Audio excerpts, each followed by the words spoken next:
Hello, Steve White, Steve Arts 89. Well, I'm going through the different eras of Doctor Who and the different Doctors and my reactions to them, because I've just sat through I'm not sure how many seasons, was there 15 or 16 or something, of the modern Doctor Who era, because there's a few like sequences of specials and episodes that don't really get considered seasons, but felt like seasons viewing-wise and occupied the space of seasons.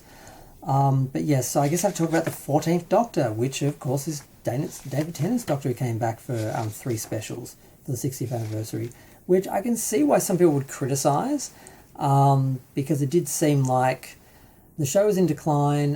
Peter Capaldi killed it, that era killed it, and then Jodie Whittaker came in and she did a good job, but she couldn't save that ship, and then everyone blamed her for the decline, which is really cruel.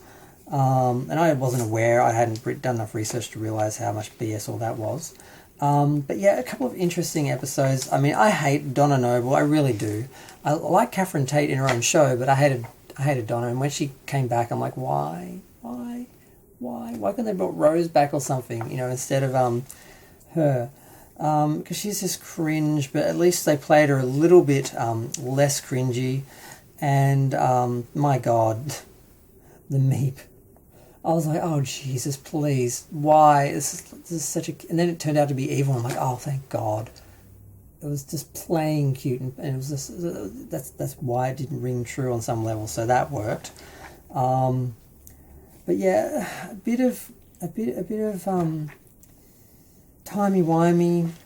Like, I think Doctor Who is best when it's using time travel to tell stories, not time travel being the story and being the centre and focus and purpose of everything. And just the incestuous nature of how they would just eat on their own, you know, canon and stories. There's a little bit of this. They went back to that a bit for the specials.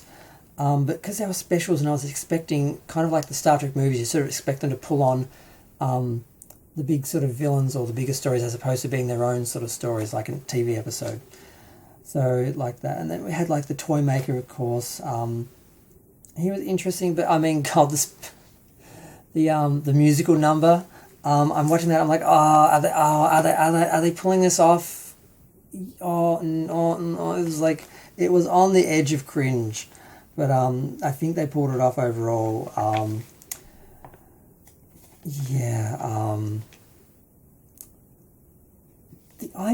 It's like, well, we want to have the gay black Doctor, but we're really scared that's going to fail, so let's just pull out the most reliable, fan favourite, you know, regular straight white Doctor, David Tennant, the most popular one, and let's just put him in the back pocket. Let's just have him, let's have a bi-generation, so we keep him around on the side, so if this Doctor gets into trouble, either in the stories or in the ratings, we can bring David Tennant out whenever we need him.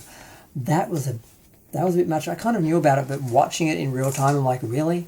So when the next Earth crisis, you know, happens, he's just sitting in his, you know, backyard, you know, chilling and, you know, not being stressed out by being, you know, the Doctor, and just letting the other Doctor, like, solve all the problems, like you know, Superman and the Justice Gang and everything. It's like there was that issue that didn't work. But Ncuti Gatwa, his first appearance, running around in his tidy whities, that was pretty good.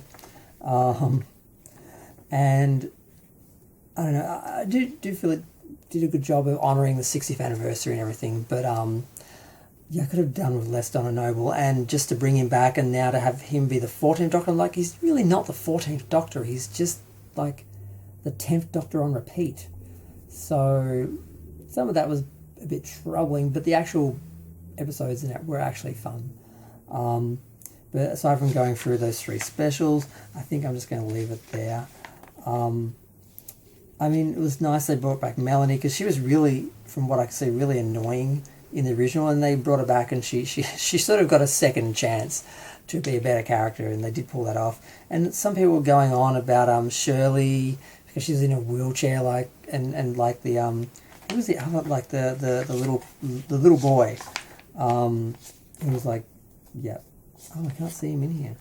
I'm flipping through my guide trying to remember, because I've just marathoned through like 4 seasons in the last couple of days, and it's a bit much trying to remember who and what and where. I kind of would like to do a season by season review of Doctor Who and focus on the interesting and good episodes, not sort of doing an episode by episode sort of thing for the fun of it. But that'll be another day when I like go back and watch these again sometime, which I probably will. I did enjoy Doctor Who, and I kind of regret not having it in my life because I wasn't watching it over the years. I just sort of have watched it all now and marathoned it all now.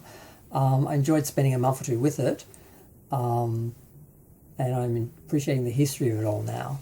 But and I'm glad that I have now the knowledge of Doctor Who. I can refer to things and talk about things on Doctor Who, because for years I've sort of been up to date with Star Wars and Star Trek and a lot of the other fandoms, but Doctor Who always eluded me. I could never really find a point to step into it, and I finally just jumped in anyway. But I'm going to go. Feel free to share, like, comment, subscribe. Let me know what you thought of the 60th anniversary specials and the 14th Doctor's era and so forth.